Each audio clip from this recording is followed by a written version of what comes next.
É claro que eu não vou falar aprofundado sobre nenhum desses temas, porque nós não temos tempo para isso. Mas a gente vai trazer aqui um panorama geral sobre esse tema. E é algo realmente muito maravilhoso, porque o Messias que nós vamos pregar aqui, ele é não acreditado por alguns, honrado por muitos. Em outras palavras, ele é o Filho de Deus. Amém. Esperava melhor, mas tudo bem. Louvado seja o nome do Senhor. Então, sem mais delongas, vamos lá. Vamos falar aqui. O nome Cristo, que é traduzido para a nossa Bíblia no português, Cristo, é a palavra hebraica Messias. Essa palavra Messias, Jesus usou ela, no Novo Testamento, nos Evangelhos, não como um nome próprio, mas mais como um termo técnico.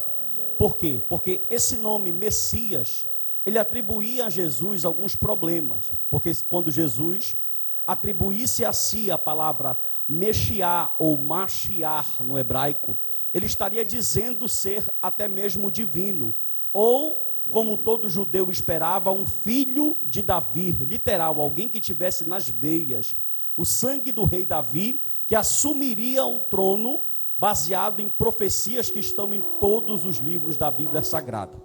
Então Cristo, ele evitava esse nome ou esse título, Messias. Ele preferia que chamasse ele de Filho do Homem, porque o Filho do Homem era ambíguo. Poderia ser o Filho do Homem escatológico de Daniel, capítulo de número 7, ou poderia ser o filho de José e Maria.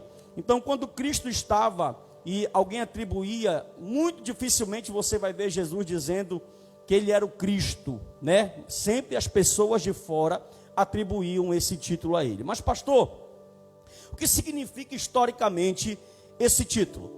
Historicamente, Machia, vou falar Machia é Messias, tá? Machia é o título mais importante que nós temos de todos os outros termos cristológicos.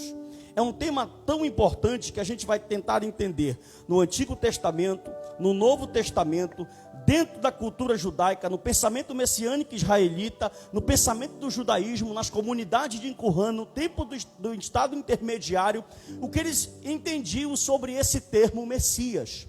E quando Cristo vem aparecendo em contexto, a gente não entende muito bem por que os cristãos designaram Jesus como Messias, porque os judeus, dizemos assim, ou digamos assim, eles tiveram aqui deixa eu usar a palavra certa aqui, eles ficaram aqui não muito contentes com o Messias que apareceu para eles. Por quê, pastor? Porque você sabe, quem é um estudante da Bíblia Sagrada, quem é um estudante de teologia, sabe muito bem que o judeu que eles estavam esperando era o Barbacha. O que é isso, pastor? Olhe para mim para você entender. Em Israel existe dois Messias. Repita comigo, diga o Ebed e Yavé. Não, você pode fazer melhor, diga o Ebed e Yavé. E diga o Barbacha. O que significa isso, pastor? O Barbacha era um Messias escatológico. Era um Messias com glória, com poder. Era um Messias que, lembre-se que biblicamente, historicamente falando, Israel, o povo judeu ou o povo hebreu, independendo em que contexto, em que tempo da Bíblia você esteja, foi um povo muito oprimido. E sempre o Messias era aclamado ou quando esse povo estava em opressão política ou opressão religiosa. Só que quando o Messias que viria de Davi, que cumpriria as profecias dos profetas Isaías, Jeremias, as profecias de Jacó lá no Gênesis, profecia na lei, nos históricos e dos poéticos, em todos os livros da Bíblia Sagrada. Interessante que quando Jesus vai falar em Lucas capítulo de número 24, versículo de número 24, quando ele diz que as escrituras hebraicas, que as escrituras do Antigo Testamento testificavam dele, ele fez questão de falar que não era só uma parte das escrituras. Hoje de manhã, conversando com o diácono Joel lá em casa, tomando um cafezinho abençoado, eu disse para ele: Joel, o povo judeu só não acreditou que Cristo era o Filho de Deus porque foi uma obra divina. Pergunte, por quê, pastor? Porque toda a Bíblia deles fala de Jesus. Tu não deu glória porque tu não quis nessa. Todos os textos bíblicos apontam para profecias messiânicas. Todos os textos bíblicos demonstram que viria um Messias. Mas houve uma desilusão, era essa a palavra que eu queria achar. Qual a desilusão? Quando você pega Marcos capítulo de número 9, na famosa confissão de Pedro em Cesareia de Filipe, quando Cristo pergunta para ele, quem é que o povo diz que eu sou? Ele fala, olha, uns dizem que tu é Isaías, outros Jeremias, outro um dos profetas, mas tu, Pedro, quem tu diz? Ele fala, tu és o Messias. Aleluia. O Messias do Antigo Testamento, presta atenção nisso aqui. Várias pessoas foram ungidas com óleo no Antigo Testamento e foram separadas para uma função. O primeiro uso dessa palavra Messias, a palavra significa unção ou ungido. Então, primeiramente na Bíblia, ela não foi usada para um rei ou para alguém, para uma pessoa. O primeiro uso dessa palavra, unção, ungido, ela foi para ungir algo, alguém, um homem, para uma função, não para um título. Só que o tempo vai passando e os ungidos vão aparecer agora com um propósito. Ao invés de cumprir alguma função divinamente ordenada dentro da teocracia, agora os ungidos vão ser para cumprir um propósito. É nesse contexto que a palavra vai sair do sentido de ungir um objeto. Por exemplo, os utensílios do tabernáculo eram ungidos. Só que agora a palavra ganha uma outra forma na Bíblia. Qual forma? Agora é um rei que recebeu o óleo da unção, viu? Principalmente do profeta Samuel, porque o profeta Samuel ungiu Davi, o profeta Samuel ungiu Saul, e o profeta Samuel era o responsável pelo óleo. Inclusive alguns irmãos nossos usam esse texto para ainda hoje ir na casa de alguns irmãos. Aí o irmão comprou uma moto ou um carro. O irmão comprou uma moto ou um carro. Aí ele fala, pastor, está aqui a chave da minha moto. Unge aqui com óleo da unção para o ladrão não levar.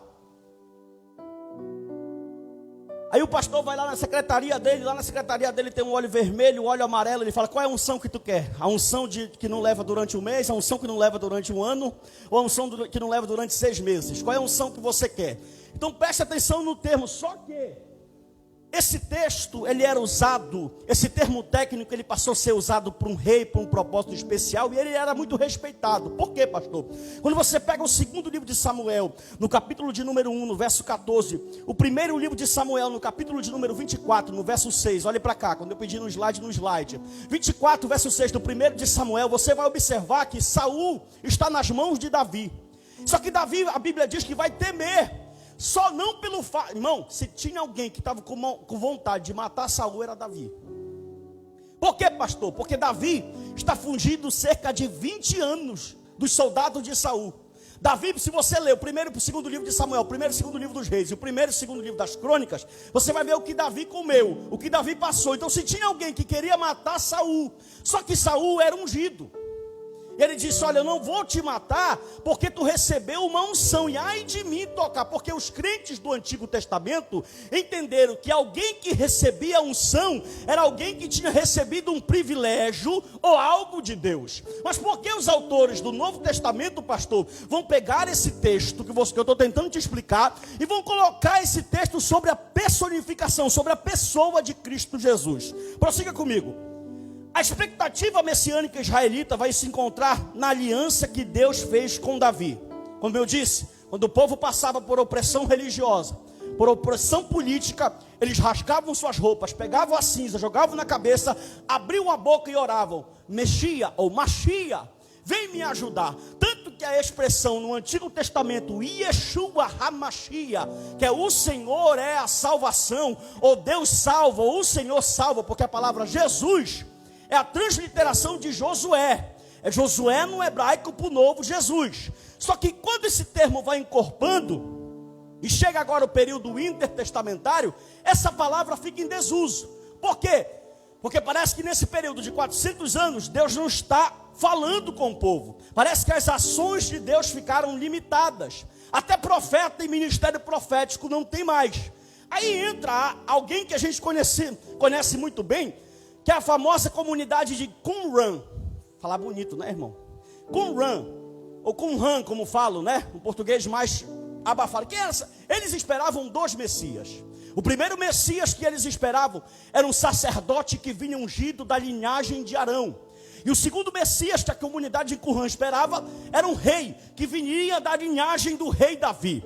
Só que quando aparece nos sinóticos, os Mateus, por exemplo, no capítulo de número 2, do versículo de número 1 ao versículo de número 8, ele vai dizer o que, pastor Narciso? Ele vai dizer, e vai ter o mesmo pensamento, que o Messias que eles estão esperando é um rei que vem de Davi. Então, na mente do judeu, repita comigo, na mente do judeu, o Messias é um filho real de Davi. Só que tem algo aqui muito interessante, quando você estiver sendo questionado sobre a natureza de Deus, ou através de um testemunho de Jeová dizendo que Cristo não é autoexistente, que ele foi criado em Maria, que ele aconteceu em Maria, você pode usar uma palavra que o Messias falou, porque o judeu, quando chegou diante do Messias, os rabinos, os fariseus disseram assim para ele: Senhor, Davi mesmo profetizou que ele é teu Senhor, porque nós acreditamos que o verdadeiro Messias vem de Davi. Aí Jesus responde: disse o Senhor ao meu Senhor. Como Davi chama ele de Senhor, só que o Messias era Senhor dele. Por quê? Davi, quando abriu a boca nesse salmo inspirado, ele disse: disse o Senhor ao meu Senhor. Por quê, pastor? Porque o Messias viria de Davi na terra, mas Davi veio do Messias na eternidade. Davi estava ensinando que Jesus não era somente o filho paterno de Maria e José, mas que ele já existia antes que houvesse qualquer tipo de situação. Escute só, pastor, nessa introdução, como Jesus testificava? Agora sim, Kelby, coloca aqui Mateus capítulo 24, versículo 44. Me ajuda aí dando um glória, irmão. Mateus capítulo 24, versículo 44. Essas palavras foram proferidas pelo nosso mestre. Ele disse, por isso, ficai também vós apercebidos, porque a hora em que não cuidais, o Filho do Homem virá. Desculpa, Lucas 24, 44, perdão. Lucas 24, 44. A seguir Jesus lhes disse: são estas palavras que eu vos falei, estando ainda convosco. Olha o que ele disse: importava se cumprisse tudo que de mim está escrito na lei, nos profetas e nos salmos. Como, irmão, parece uma palavra de soberba de Jesus. Simplesmente esse nazareno, nascido em Belém da Judéia, no interior, pode vir alguma coisa boa de Nazaré? Ele ouviu isso. Enquanto esperava um Messias de Jerusalém, capital, formado no Sinédrio, na faculdade dos fariseus e escribas, o Messias veio do interior.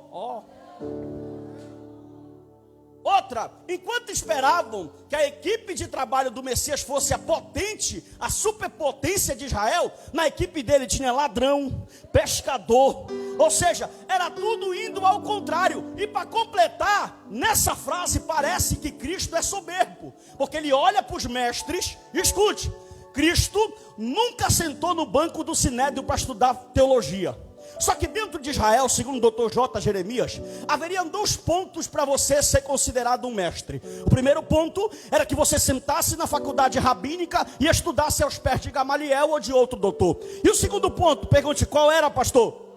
O segundo ponto era que você poderia ser considerado mestre pelos sinais que vocês faziam. E os fariseus chegavam com ele muitas das vezes, e outros homens, e perguntaram: mestre, nós sabemos que tu é de Deus. Por isso, eles já estavam blasfemando, porque sabiam na cabeça e no coração que um homem que não viesse de Deus, como é que um homem que não veio de Deus disse para o cego: cego veio, o cego viu, morto levanta e o morto levantou, paralítico levanta, pega a tua cama e anda. E ele fez. Aí eles disseram para ele: olha, se tu não fosse de Deus, não se realizariam os sinais que tu fazes. Então Jesus era considerado mestre pela multidão, pelos sinais que ele operava. E aqui ele olhou para esses doutores corruptos e disse: a Bíblia que vocês leem na sinagoga,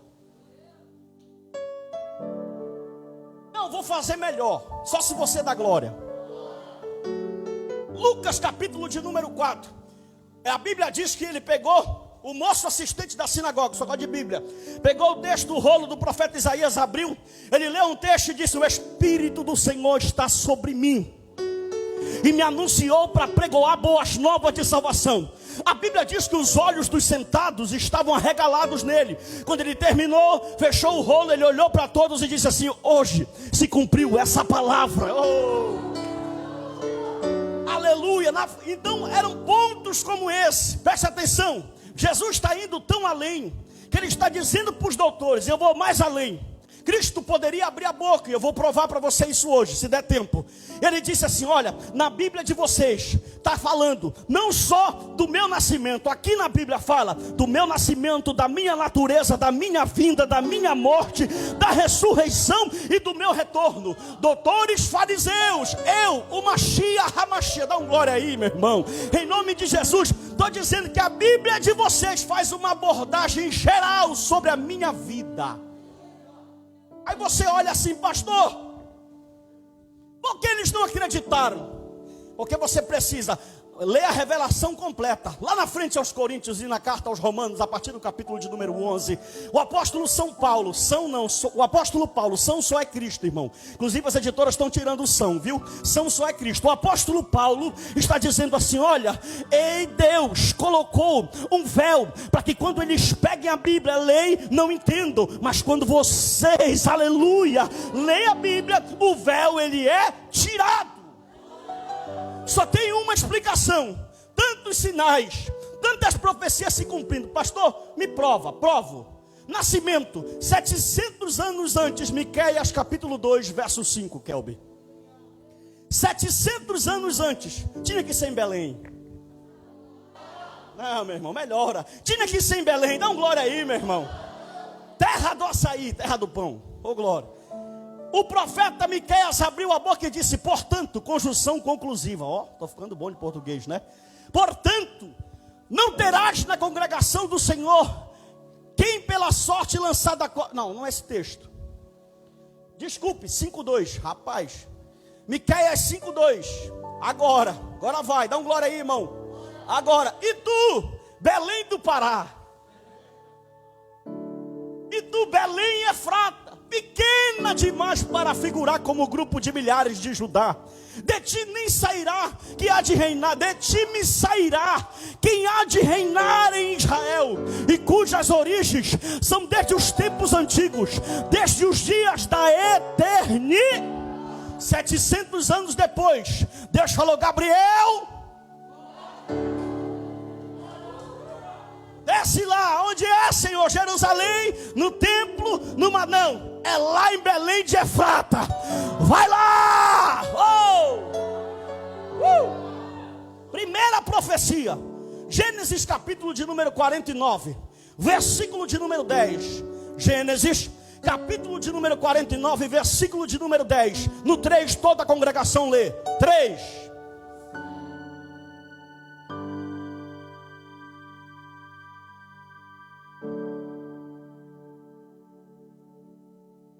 E a ele obedecerão todos os reinos que você conhece na Bíblia, todos os reinos que se levantaram como grande potência. Quem é o Egito? Hoje é uma nação falida. Cadê a Babilônia? Não existe mais. Cadê a Síria? Desapareceu. Cadê os gregos? Hoje não são mais tão falados. Cadê os persas? Ninguém ouve mais falar, só nos livros de história. Mas esse reino permanece reinando para todo sempre. Esse aqui é sempre eterno e imortal. Tem começo e não terá fim. Se eu fosse você, eu estava dando glória a Deus e aleluia. Por que, pastor Narciso? Porque esse reino, eu e você faremos parte dele. Aleluia. Aí tem alguns judeus, presta atenção, olhe para mim aqui. Quando eu disse que foi colocado um véu na cara de alguns, mas Deus foi misericordioso com outros. Ele disse assim: eu vou abrir os olhos de alguns judeus. Aí depois Mateus escreveu capítulo 2, versículo 6.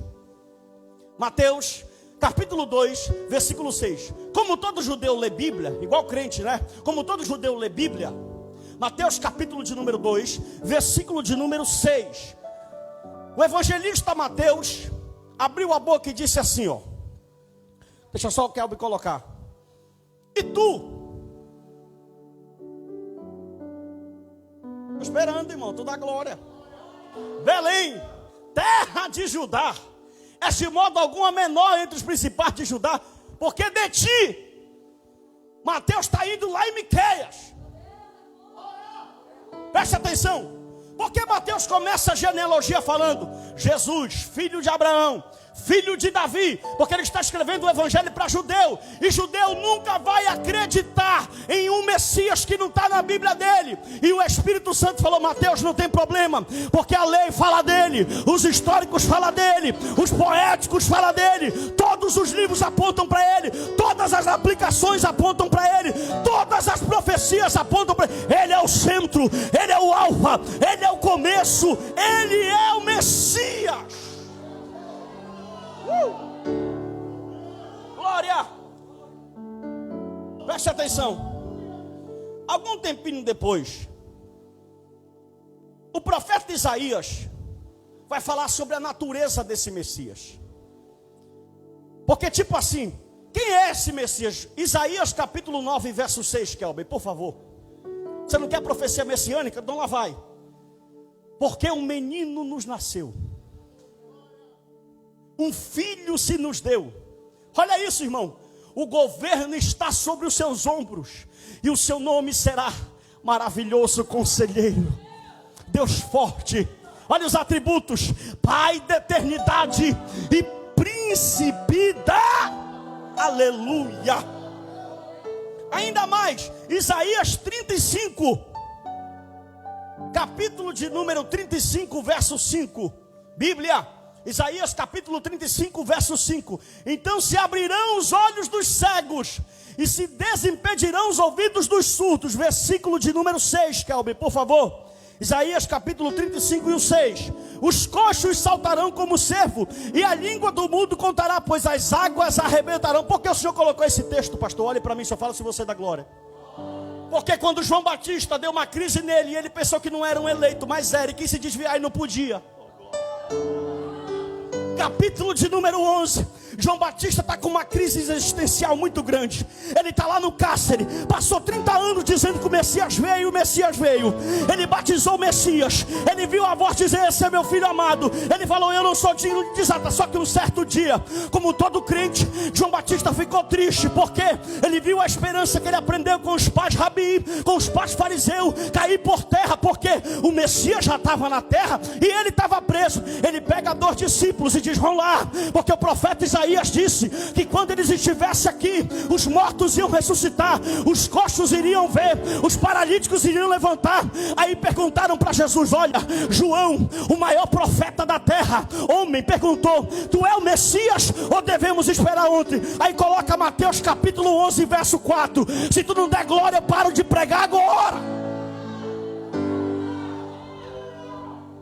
Mateus capítulo de verso 11, coloca o 5. Vai lá e fala para João 5. Os cegos veem, Lei da glória, irmão. Lei da glória, meu irmão. Fala para ele que Isaías não errou. Porque vai lá em Cafarnaum, tem um paralítico que está correndo lá.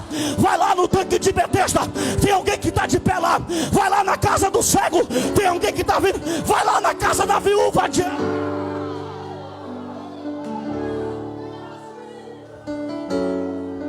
Se alguém tem dúvida, levante a sua mão. Levante a sua mão. Era para ser um estudo, mas pentecostal não se dá muito bem com isso. Aleluia. Olha aí, os leprosos estão sendo purificados, os surdos ouvem, os...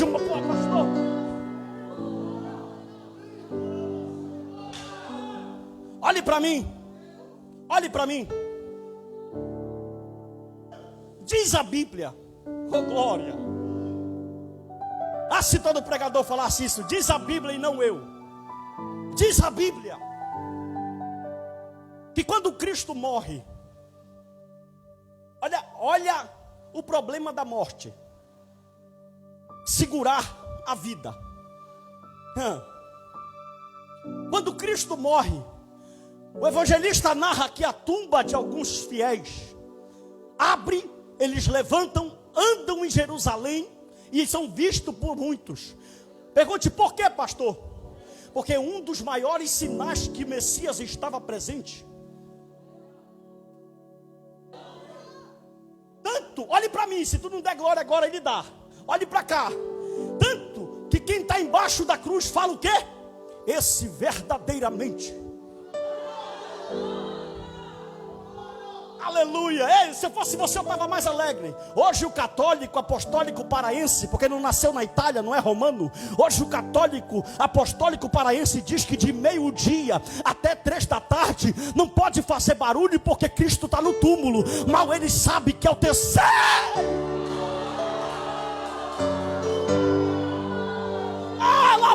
Levante a sua mão, levante. Se é uma noite que é para fazer barulho, é hoje. Por que, pastor Narciso? Porque nós estamos lembrando que é o terceiro dia ele ressuscitou.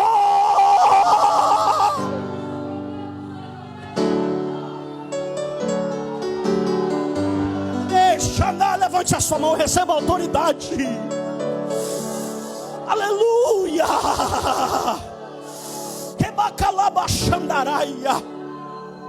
Assim diz o Senhor: eu enxerto uma palavra bíblica nessa noite no teu coração, dizendo: não nega a tua fé, não olha para trás. Tu não adora Buda, nem Maria, nem Maomé. Tu adora o Messias, o Filho de Deus, o encarnado, o único, o verdadeiro, o leão.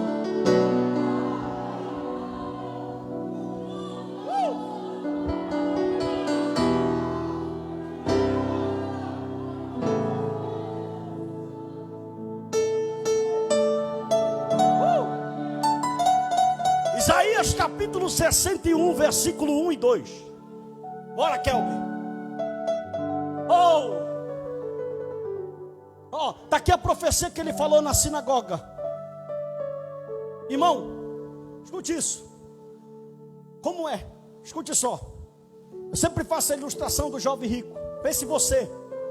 Quem de você deixaria o seu conforto? Deixaria o seu convívio com o Pai e com o Espírito, a glória dos anjos, dos 24 anciãos, toda a atmosfera celestial, para vir encarnar num corpo desse, que sente cansaço? Ele teve que sair do nível onipotente e sentir cansaço. Aí ele abriu a boca, o profeta disse: olha, o Espírito do Senhor está sobre mim, porque o Senhor me ungiu, Messias, ungiu, porque o Senhor me ungiu para pregar boas novas aos quebrantados. Enviou-me a curar os quebrantados de coração, a proclamar libertação aos cativos. Os judeus queriam ser libertos da corrente de Roma. Quando eles viram que Cristo não levantava uma espada para um soldado, eles se decepcionaram. Porque Pedro, como zelote, lembra do Getsêmani, que ele cortou a orelha de Malco, queria ir para cima, queria conquistar no braço. E Cristo: abaixa a espada, Pedro, o meu reino não é deste mundo. A corrente que eu vim tirar, Pedro, Moisés não conseguiu, Abraão não conseguiu, Noé não conseguiu. A corrente que eu vim tirar, os profetas não conseguiram, os reis crentes não conseguiram. A corrente que eu vim tirar. Por isso a Bíblia fala que o último inimigo que será vencido será a morte. E quem venceu, pastor? Cristo. Porque nenhum homem, por mais capacitado que fosse, conseguiu, bateu de frente com ela e morreu. Mas Cristo não. Olhe para mim, como ele chamava a atenção. Quando as pessoas estavam ouvindo o sermão dele, ele pregando, as pessoas olhavam para a Bíblia. As pessoas olhavam umas para as outras e diziam assim: ele fala diferente dos escribas e fariseus. Aí eles diziam assim: até os demônios se submetem à palavra dele. Escute, talvez você nunca se perguntou, mas quando Cristo entrava e alguém manifestava-se possesso, o demônio falava: filho de Davi, te cala. Pergunte: por quê, pastor? Não era porque ele queria expulsar o demônio. Satanás estava se manifestando para tentar mostrar a missão que ele... Ei, te cala que tu não pode falar. Te cala. Olha o que eles falaram: tu já vieste, Nazareno, nos atormentar antes da hora? Aleluia. Pergunte: por quê, pastor? Porque o diabo já sabe.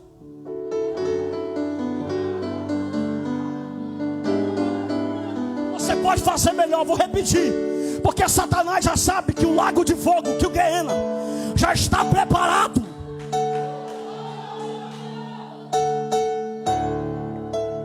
Escute isso. A morte do Messias. Daniel capítulo de número 9, verso 26. Aleluia. O profeta Daniel abriu a boca e disse: depois das 62 semanas, Caio que gosta disso, será morto o ungido. Não, você não deu glória. Quem está falando isso é Daniel.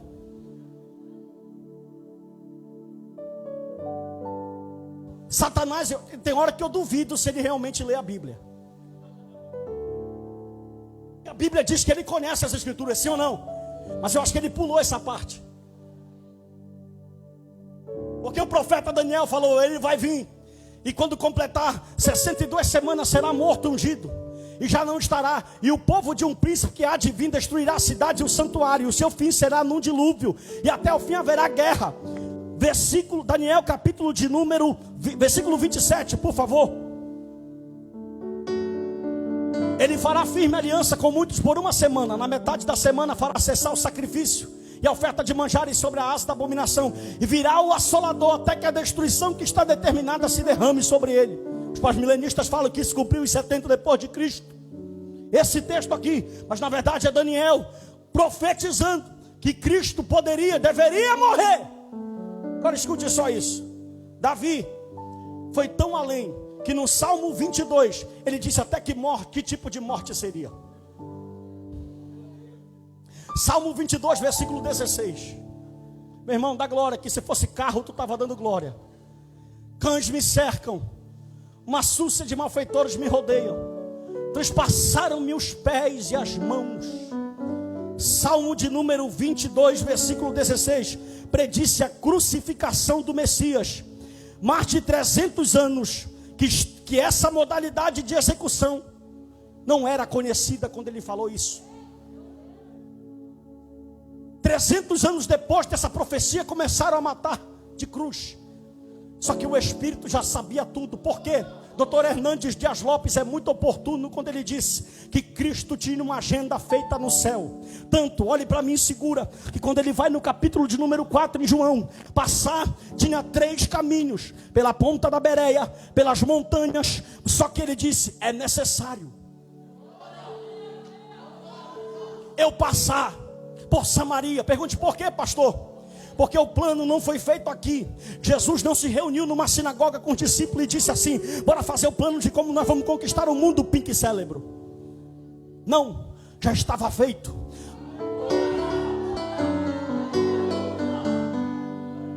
Olhe para o seu irmão, olhe por favor, em nome de Jesus, e diga assim para ele: querido irmão, se alegre. Diga: querido irmão, se alegre. Pergunte: por quê, pastor? Levante a mão direita. Porque não existe plano B. Não, você não entendeu. Levante a sua mão. O plano só é um, e foi executado. E não adianta pombagira, chucaveira, demônio, principado, teologia da prosperidade, mentira, colocar. Já está feito, não tem mais jeito. Pergunte: por que com a mão levantada?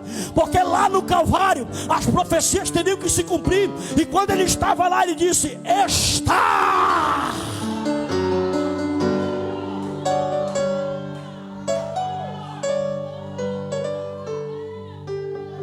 Amém? Amém ou não amém? Sabe o que é interessante? Isso é para você dar glória. Escute. O capítulo 53 de Isaías, prepara logo ele aí, Kelvin, fala do Ebed-Javé, do servo sofredor. Sim ou não? Só que, presta atenção, Isaías está falando que Cristo é homem de dores, desprezado entre os irmãos, não tinha parecer nem formosura. Amém? Só que no mesmo versículo que ele fala de morte, ele também fala de ressurreição. No mesmo capítulo que Isaías fala de morte, capítulo 53, verso 10, Kelby, olha o que ele diz. Capítulo 53, verso 10. Todavia, agradou o Senhor moê-lo, fazendo enfermar, quando der ele a sua alma como oferta pelo pecado, morte, verá a sua posteridade e prolongará os seus dias. Como assim, pastor? Ele está falando que ele vai morrer. Ele está falando que ele vai morrer pelo pecado. Mas no mesmo versículo ele fala, só que os dias dele se prolongará. Isaías está dizendo, ele morre sim, mas ele vai o quê? Aí Davi vem de novo, com duas pedras na mão. Salmo 16, verso 10. Aí ele vai falar uma profecia que Pedro vai citar em Atos 2. Salmo 16, 10, ele diz, pois não deixará a minha alma na morte, nem permitirá que o teu santo veja corrupção. Eu falei para o Caio ontem na caminhada, eu queria ver a cara da bactéria querendo comer o corpo de Cristo.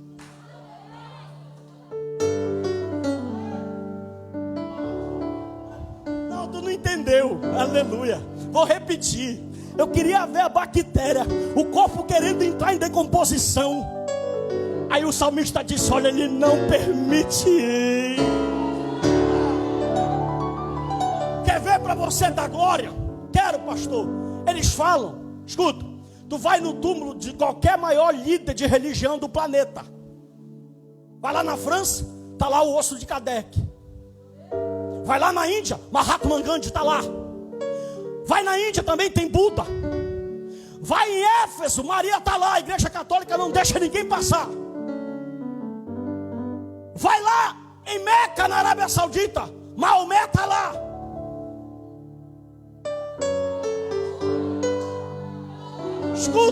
Escuta. Tu vai em Jerusalém, só que tem um porém, não se engane, tá? Que eles fizeram comércio disso. Tanto que tem 7 túmulos de Jesus já lá. Ninguém sabe onde Jesus morreu. Aí já, Jesus morreu aqui, entrou chorando. Morreu não, foi ali, tem um monte de túmulo lá já. Calma. Aí os críticos dizem o seguinte, escute. Tá vendo? Todos têm um corpo, só Jesus que não tem. Então Jesus não existiu. Só que eu sou estudante de crítica textual. E a crítica textual diz, se tu não der glória nessa, meu irmão, eu paro. Que é mais fácil hoje, historicamente, tu provar por 5.400 documentos gregos e 10.000 em latim. É mais fácil tu provar na história que Jesus pisou na terra do que Alexandre o Grande. Não, tu não entendeu. Eu estou falando de ciência. A ciência comprova que o Filho de Deus pisou aqui. Então tem mais de 1 bilhão de pessoas tapadas. Pergunte por quê, pastor? Porque a maior religião do mundo, quem é?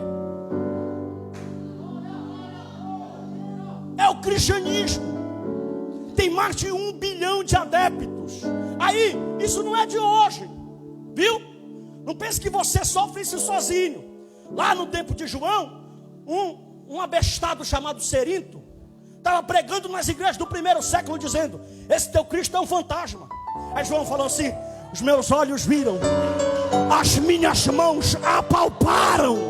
Não vou melhorar, comi peixe assado com ele. Não vou melhorar, coloquei minha cabeça.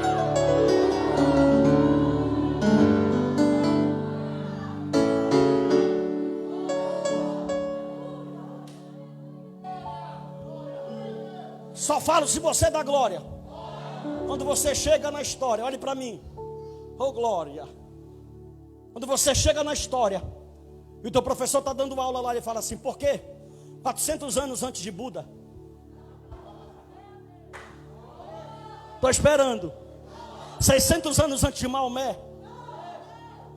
A vinda dele a essa terra foi tão impactante que o planeta tem um tempo antes dele.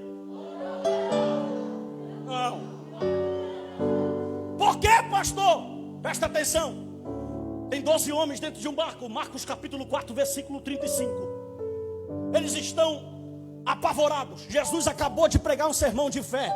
Ele era assim, fazia na teoria e ia para a prática. Após acabar de falar de fé, eles não conseguiram expelir um demônio disso. E Cristo falou para ele que faltava fé. Ele ensina sobre fé e entra no barco. Como ele governa tudo, não governa a terra, mar, sol, tudo que existe. Ele entrou no barco e disse, vou dormir. E eu estou ilustrando, tá? Ele falou, mar, vamos fazer um teste. Ele fez assim, mar. E o mar diz uma crença no mundo antigo, viu? Que ninguém é capaz de parar Poseidon ou o mar. Os homens conseguiram acalmar tudo no mundo antigo, menos o mar. Sabe o que é mais interessante? Que quando Cristo está na proa daquele barco, ele não fala assim, Deus Todo-Poderoso. Pergunte por quê, pastor? Porque quando eu e você oramos, ou quando qualquer uma pessoa que tem uma religião ora, ele ora para alguém que está sobre ele. Só que Cristo não tem ninguém sobre ele. Ele olha para o mar e fala assim: mar, te acalma. Vento, te aquieta. Sabe o que é interessante? Diz a Bíblia que quando começou o maremoto, eles estavam com medo, mas quando parou, eles estavam aterrorizados, com mais medo. Olharam um para o outro e disseram: o Messias está dentro desse barco. Quero mais uma prova para fechar, pastor. Lá vai o mesmo Pedro que disse: não conheço ele. Correu para o outro pedaço. Esse estava com ele. Eu não estava com ele. Correu para um outro canto. Eu também não estava com ele. Depois chorou amargamente. Esse mesmo Pedro, quando foi morrer, diz a história, disse: não coloque-me na cruz assim. Coloque ele de cabeça para baixo, porque eu não sou digno de morrer. Aí eu te pergunto: quem morreria crucificado? Jogaram João, um apóstolo, dentro de um tamborão de azeite, ele não foi queimado. Mateus foi morto dentro de um tronco. Aí eu te pergunto: quem morreria por um fantasma? Quem morreria por uma farsa? Levante a sua mão. O que é isso, pastor?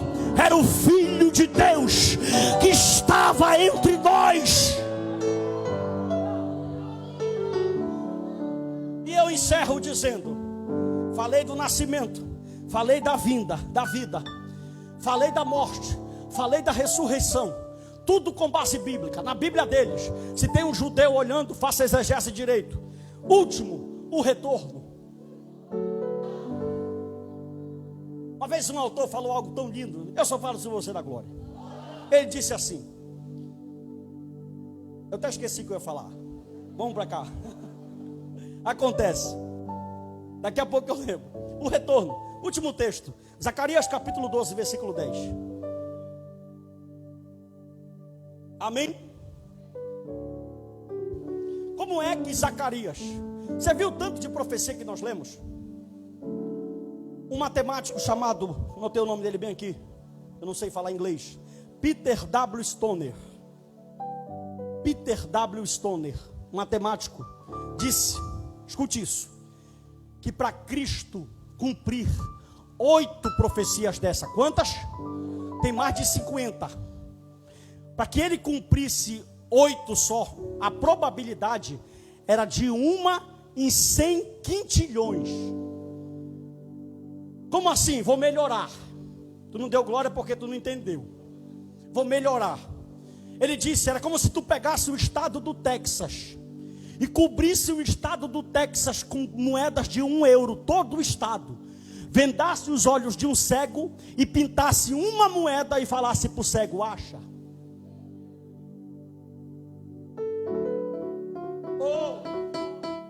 Essa era a probabilidade de cumprir 8. E ele cumpriu mais de 50. Aí lembrei o que eu ia falar. Dá um glória a Deus. Aí o profeta disse assim, olha, o que Cristo fala é tão... Ele perguntou assim, por que nós acreditamos... Fiz a mão igual do Macedo agora, está queimado, irmão. Por que nós acreditamos que Cristo vai retornar? Olhe para mim. Por que nós acreditamos que Cristo vai retornar? Pergunte por quê, pastor? Porque tudo que Cristo falou, tudo, sem exceção, se cumpriu.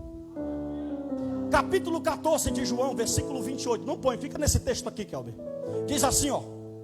Ele olhando para os discípulos, últimas instruções, ele disse, eu vou, mas eu volto. Aí o profeta Zacarias 12:10. E sobre a casa de Davi, sobre os habitantes de Jerusalém, derramarei o espírito da graça e de súplicas. Olharão para aquele a quem transpassaram.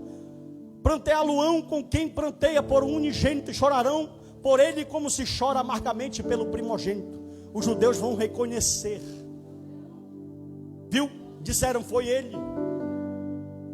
E a gente só vai estar lá dizendo, só o Senhor é Deus, só o Senhor é Deus. Só fique de pé.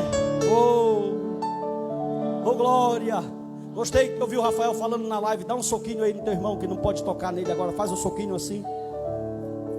Há um lugar de descanso em ti. Há um lugar de refrigério em ti.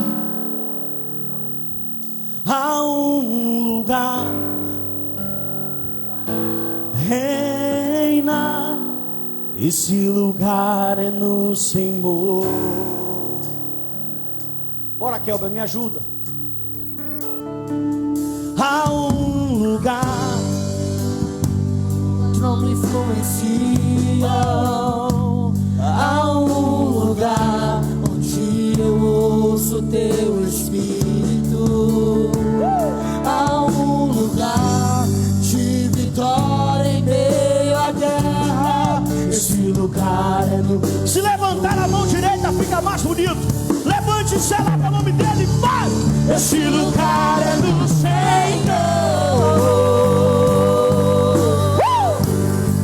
Esse lugar é do Senhor.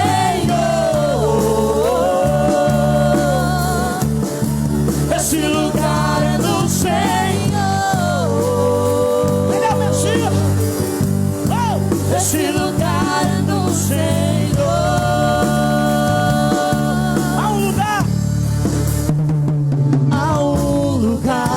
Onde a inconstância não me domina. Há um lugar onde minha fé é fortalecida. Há um lugar onde a paz é quem governa. Esse lugar é no Senhor.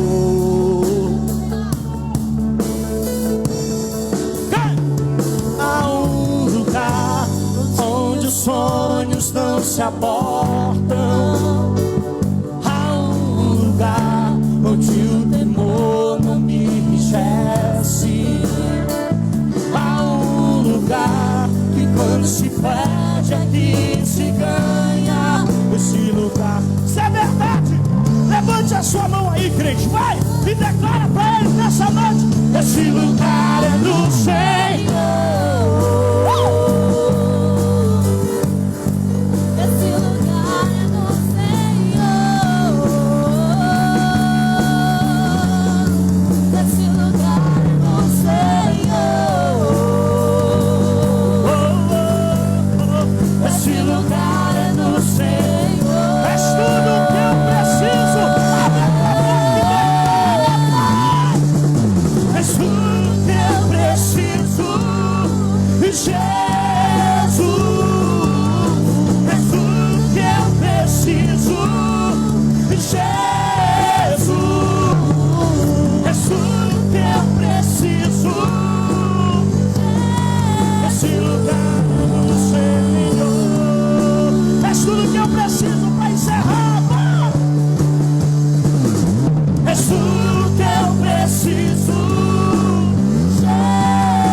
Adoramos a um Deus que ao terceiro dia ressuscitou, a um Deus que virá buscar a sua igreja.